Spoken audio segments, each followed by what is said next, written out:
let me say first that this space here is non-existent. It's an audio-visual space that we see ourselves as essentially all together to carry on a discussion. Our opening remarks, my remarks, are all for the purpose of setting things going and not, I fear, suggesting that we are somehow the people who have something to say. That's not the way I think of it at all. And I also hope to say that our time is flexible, not rigid, right? And that we will carry on whatever conversations we want to in the time we have. So my interest in this topic of ethics in the university is whether it is possible to raise new and fresh questions of ethics. Is it still possible today in a university, about a university, relating to university, understood as pertaining to power, authority, secrecy, and violence, as well as to public practices visible to all, in relation to society and community? Of ethics is education, not an ethical education, which suggests a doctrine, but the ethics of teaching and learning, in a profession and research of knowing and understanding, as well as living in a university, and not only in a university. Is the university a place, perhaps the place, for such questioning, even in the form of so-called value-free research? If there be anything value-free, that would be the question, the ongoing question. And for that matter, is there a place we may call the university? Is there a way of life we may call ethics, as against many places to think and question, many ways of life that strive to be responsive? Perhaps every college and university is different from every other. Perhaps every ethical decision is different from every other. Perhaps every questioning person questions in a different way. I propose that such questioning, the ongoing renewal of life and thought, is ethics itself, at least for those in a university, and perhaps for others as well. The most important thing I have to say concerns an ethical relationship to knowledge. First, however, some remarks on ethics. You may think that what I've posed as questioning ethics, perhaps an ethic of questioning, is a peculiarly academic intellectual attitude, that most people do not wish to question, do not live to question, are not trained to question, that most people have pressing needs they must meet and pressing decisions they must make. Ethics for them poses problems of doing what they know is right against many temptations. I think such a view of other people is disrespectful, even at a time when highly visible figures refuse to question. I think that ethics, no, I mean life itself, shows us that we never know what is right without constant questions, conflicts, problems we do not know how to resolve, hidden factors that call upon our vigilance, but must live through regardless. So for ordinary people, if there be such, there is the endless question of ethics, not doing what they know to be right, but how to live knowing that living is too complex to be known as such. Put another way, complexity is an object of knowledge, as the being or reality of the world, I think it is complex, appears to us neutrally if we ignore that we are living, thinking, imagining beings. Complexity as a condition of responsible life and practice is an ongoing crisis for ethics. I believe that we are in this crisis at every moment, that we cannot escape or resolve it. I also believe that we can be ethical, not in spite of, but in virtue of the traumatic experience of such crises.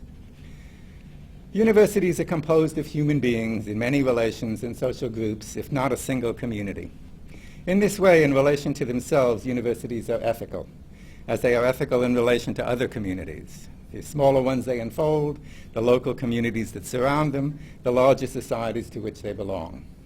Members of universities are ethical in relation to other human members, other human participants, but also to their surroundings and other living things that compose them. Research animals, for example, food animals for another, but also plants, architectural materials, beavers, forests, watersheds, rivers, etc. In the name of social relations, I would suggest that nothing in a university's orbit can be excluded from ethical consideration. And indeed, the mission of a university to inquire as well as to live and dwell in its local places requires that it honor an endless scope of ethical responsibility. One may refuse that at any point, but only by recognizing that that refusal is an ethical act with endless ethical implications. Here then are some ethical relations that I think we would all acknowledge, though I do not suggest that we would agree on how to act within them in any particular case. Between administrators and faculty, faculty and students, faculty and other faculty, students and other students, administrators and local officials, state officials, elected and appointed, university members in the local community, university members in local subjects of research, university members in distant subjects of research, etc. But also human beings in research animals, human beings in domestic animals, companion animals, wooded forests, streams, nature preserves, local neighborhoods, historical places, practices, traditions, etc., etc.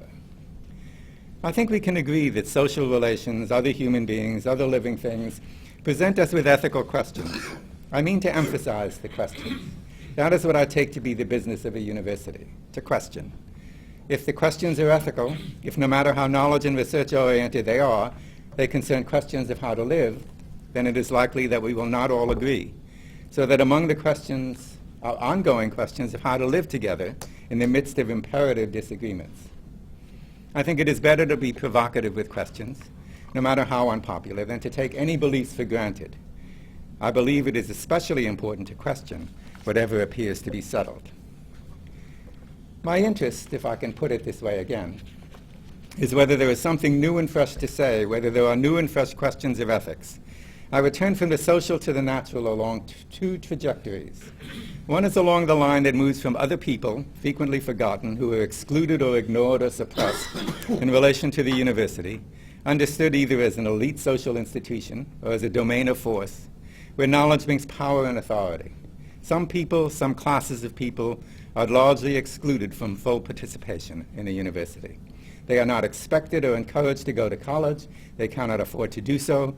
If we begin to recognize them, if only in the context of the questions that recognition entails, we must also consider questions of recognition in relation to obligations we may have to animals, plants, ecosystems, the planet, etc.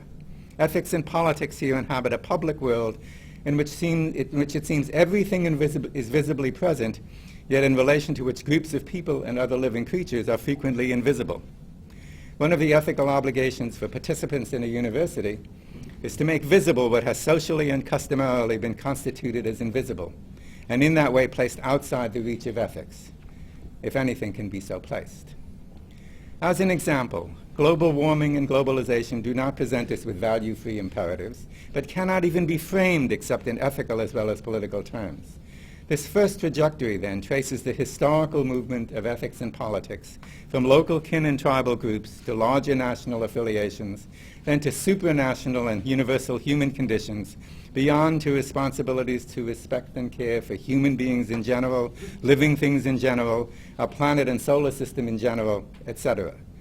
The universal and the general pose insurmountable questions for us ethically. We may resolve them juridically and politically by slow and incremental developments in international law, but they remain open questions. What will we do tomorrow? What will others ask of us tomorrow? What will tomorrow bring ethically to our ethical beliefs and practices today?